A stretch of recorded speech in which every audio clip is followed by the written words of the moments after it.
السلام علیکم ورحمۃ اللہ وبرکاتہ۔ سورۃ بنی اسرائیل، آیت نمبر 31 to 41۔ اعوذ باللہ من الشیطان الرجیم، بسم اللہ الرحمن الرحیم۔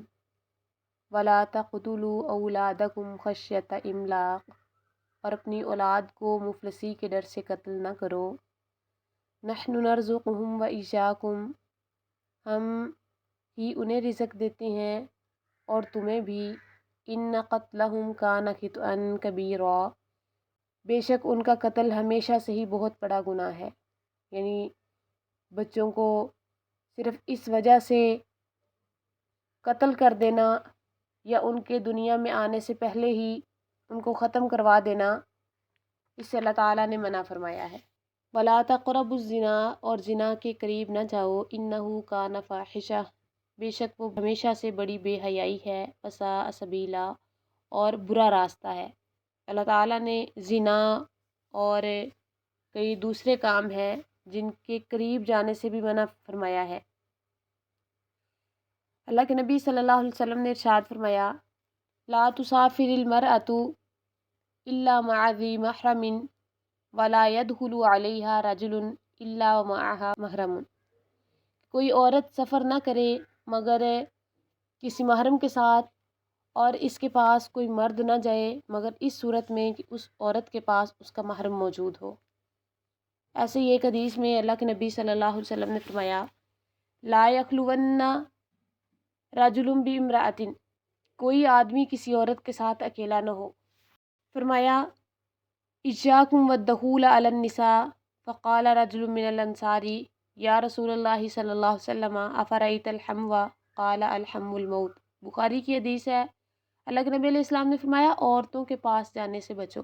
ایک انصاری کہنے لگا، سوال کرنے لگا کہ اللہ کے رسول، خاوند کا جو قریبی ہے، بھائی ہے، چچا زاد ہے، کزن ہے، ان کے متعلق آپ کیا فرماتے ہیں؟ اللہ کے نبی علیہ السلام نے فرمایا، یہ تو موت ہے، یعنی اس کے ساتھ زنا تو بعض اوقات موت تک پہنچا دیتا ہے۔ ایسے اللہ تعالیٰ نے مردوں اور عورتوں کو اپنی نگاہیں نیچی رکھنے کا حکم دیا ہے۔ اس لیے اللہ تعالیٰ نے وہ تمام راستے جن پہ چل کے انسان بھٹک سکتا ہے، ان کے قریب جانے سے ہی منع کر دیا۔ فرمایا کہ زنا کے قریب بھی نہیں جانا۔ وَلَا تَقْتُلُوا النَّفْسَ الَّتِي حَرَّمَ اللَّهُ إِلَّا بِالْحَقِّ، اور اس جان کو قتل مت کرو جسے اللہ تعالیٰ نے حرام کیا ہے مگر حق کے ساتھ۔ من قتل مظلوما فقد جعلنا لوجهه سلطانا، اور جو شخص قتل کر دیا جائے اس حال میں کہ مظلوم ہو، تو یقیناً ہم نے اس کے ولی کے لیے پورا غلبہ رکھا ہے۔ فلا یسرف فی القتل، بس وہ قتل میں حد سے نہ بڑھے۔ انہ کان منصورا، یقیناً وہ مدد دیا ہوا ہوگا۔ یعنی انسانی جان، عزت کی حفاظت، یہ سب ضروری ہے۔ اللہ تعالیٰ نے کسی کو بھی ناحق قتل کرنے سے منع فرما دیا ہے۔ کوئی مسلمان جو کلمہ لا الہ الا اللہ پڑھتا ہے، اس کو قتل کرنا حلال نہیں ہے مگر تین چیزوں میں سے کسی ایک کے ساتھ: جان کے بدلے جان، اور غیر کنوارہ زانی، اور اپنے دین کو ترک کرنے والا، جماعت سے علیحدگی اختیار کرنے والا، ان کو قتل کیا جا سکتا ہے۔ لیکن جیسے اللہ کے نبی علیہ السلام کو کوئی گالی دیتا ہے یا محرم کے ساتھ کوئی نکاح کرتا ہے، اس کو بھی قتل کیا جا سکتا ہے۔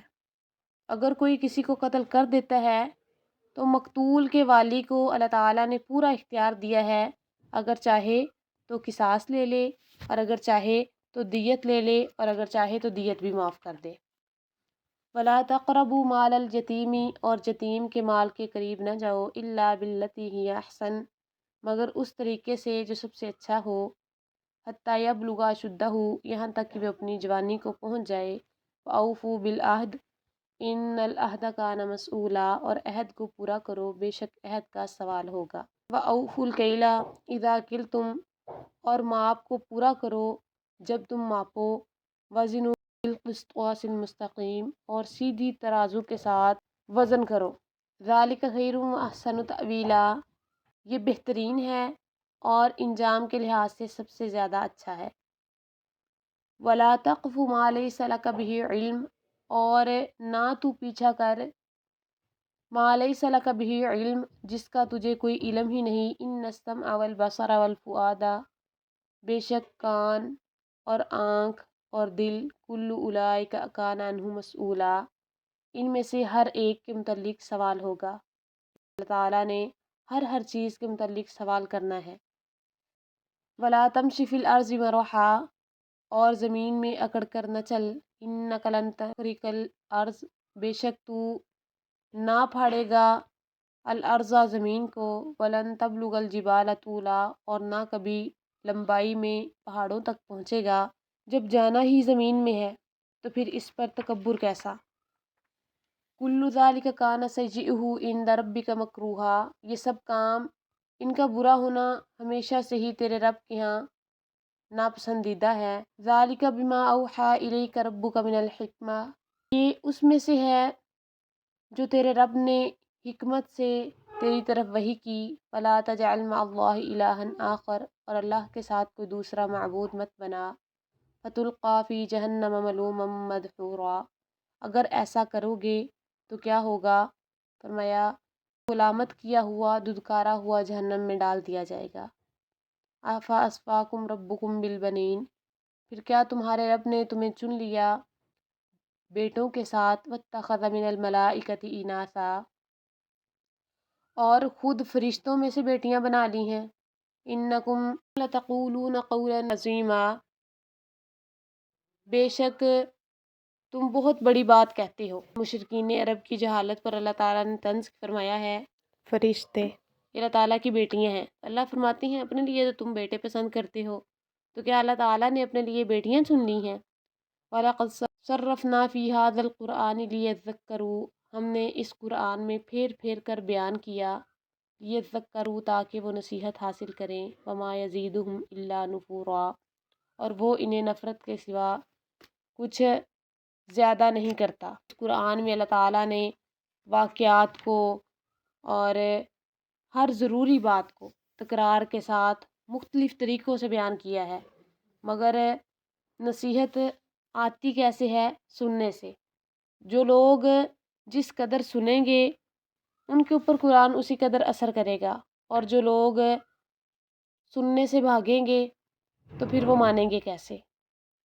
ھذا ما عندی واللہ اعلم بالصواب۔